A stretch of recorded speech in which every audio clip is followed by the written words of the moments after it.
Salut à tous, on se retrouve aujourd'hui pour une nouvelle vidéo où je vais vous expliquer comment installer Windows 10 sur votre PC. Que vous ayez monté une nouvelle machine, acheté un PC sans système d'exploitation ou que vous souhaitez juste réinstaller Windows 10, ce tuto va vous aider. Je vous invite à utiliser le menu qui est dans la description pour passer les parties qui ne vous concernent peut-être pas.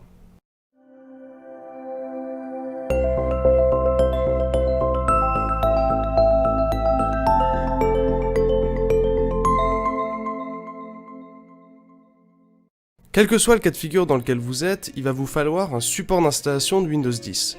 Le plus simple est d'utiliser une clé USB en 3.0 d'au moins 4 Go, mais graver un DVD est évidemment toujours possible. Par contre, il va vous falloir un PC fonctionnel sous Windows pour réaliser le support d'installation.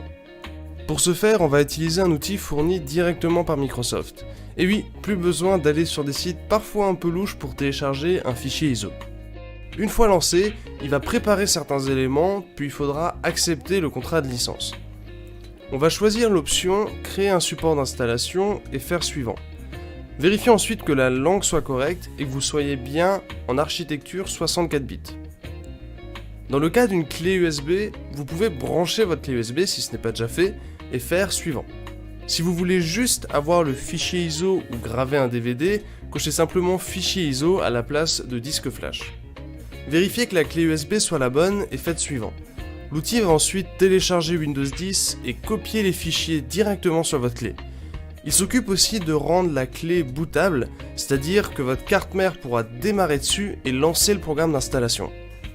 Cette étape peut malheureusement prendre un petit peu de temps si votre connexion internet n'est pas très rapide. Une fois l'opération terminée, on va mettre la clé USB sur le PC qui a besoin de Windows, et de préférence sur un port USB 3.0 plus rapide et souvent coloré en bleu. Si vous venez d'assembler le PC, je vous conseille d'abord de faire un tour dans l'UEFI, c'est le micro-logiciel intégré à votre carte mère, en appuyant sur Supr ou Del à l'écran de démarrage de la carte mère. On va aller dans l'onglet Boot et activer le Fast Boot. Dans le sous-menu CSM, on va mettre Launch CSM sur Disabled. Dans le sous-menu Secure Boot, on va mettre OS Type à Windows 10, ça permettra au PC de démarrer encore plus rapidement. Vous pouvez aussi en profiter pour vérifier l'ordre de démarrage dans la section Boot Option Priorities. La boot option numéro 1 devrait être votre SSD ou votre disque dur. Si vous avez les deux, vérifiez que le SSD soit en premier dans le menu Hard Drive BBS Priorities. Faites un petit F10 puis OK pour sauvegarder et votre PC va redémarrer normalement sur la clé USB. Si vous avez acheté un PC sans système ou que vous êtes en train de réinstaller Windows, ce paramétrage est normalement déjà effectué, mais vous pouvez quand même jeter un œil pour vérifier. On doit ensuite démarrer sur la clé USB. S'il n'y a pas Windows sur votre PC, la carte mère devrait démarrer automatiquement sur le support d'installation. Sinon, le plus simple est de passer par le boot menu de démarrage en français. Il est généralement accessible via F8, F10 ou F12. Depuis ce menu, vous pourrez choisir la clé USB et démarrer dessus. Si ça ne fonctionne pas ou si vous ne voyez pas la clé USB dans le boot menu, retournez dans l'UEFI et désactivez l'option Secure Boot Control. Si la carte mère démarre bien sur la clé USB, on arrive ensuite sur le programme d'installation où on va directement faire suivant. Vous avez ensuite le choix entre installer ou encore réparer votre système. On va faire installer maintenant, car la réparation fera l'objet d'une vidéo dédiée. Vous pouvez entrer une clé CD si vous en avez une, je vous mettrai un lien en description pour en avoir pour pas trop cher. Sinon faites je n'ai pas de clé de produit et vous pourrez choisir l'édition de Windows dont vous avez besoin, la version famille étant parfaite pour la majorité des usages. On accepte évidemment le contrat de licence, puis dans notre cas, on choisit ensuite personnaliser, installer uniquement Windows. La mise à niveau ne nous concerne pas pour ce tuto. Vient ensuite le menu pour choisir l'emplacement d'installation, ce qui permet de voir vos différents lecteurs et partitions au passage. Le lecteur indique un disque dur ou un SSD, et les partitions sont en fait des volumes virtuels qui peuvent être présents sur votre disque dur. Si votre PC est neuf, évidemment vous allez avoir uniquement de l'espace non alloué, puisqu'il n'y a aucune partition qui a été créée. Pensez juste à bien choisir dans la liste de SSD si vous en avez un, et faites suivant. Si vous avez des partitions qui traînent avec des données qui ne vous intéressent pas, vous pouvez supprimer toutes les partitions inutiles. Pour ce faire, il suffit de cliquer sur une partition dans la liste et de faire supprimer.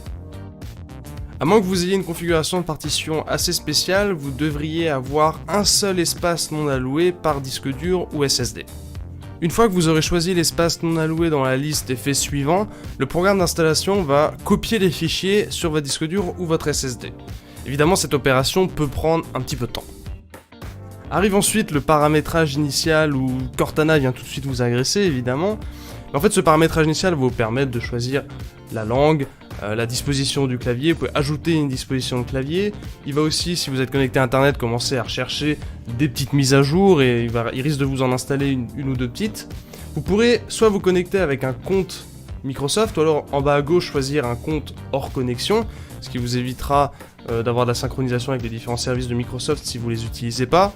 Donc si vous faites un compte local, vous pourrez choisir un nom d'utilisateur et mettre un mot de passe.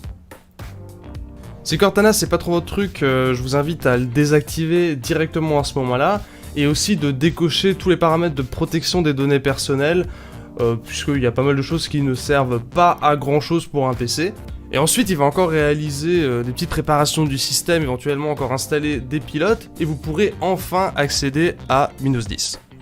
Windows étant maintenant livré avec pas mal de pilotes préinstallés, vous devriez avoir internet via le port RJ45 de votre carte mère ou via un adaptateur Wi-Fi branché en USB. Ce que je vous invite à faire, c'est de passer par le site du fabricant de votre carte mère pour télécharger tout ce qui est pilote de chipset, le management engine de chez Intel qui est important, les pilotes audio, réseau, et éventuellement les pilotes RAID si vous avez un RAID dans votre PC. Et vous pourrez aussi en profiter pour choper le petit logiciel qui permet de gérer le RGB de votre carte mère.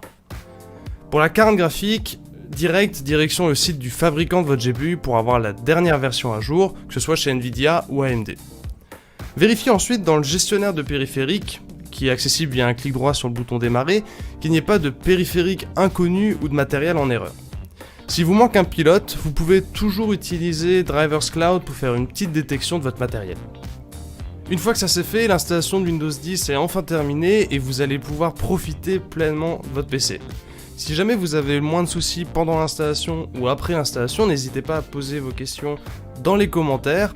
Vous pouvez aussi vous abonner à la chaîne pour être informé des prochaines vidéos et on se dit à très bientôt pour plus de contenu.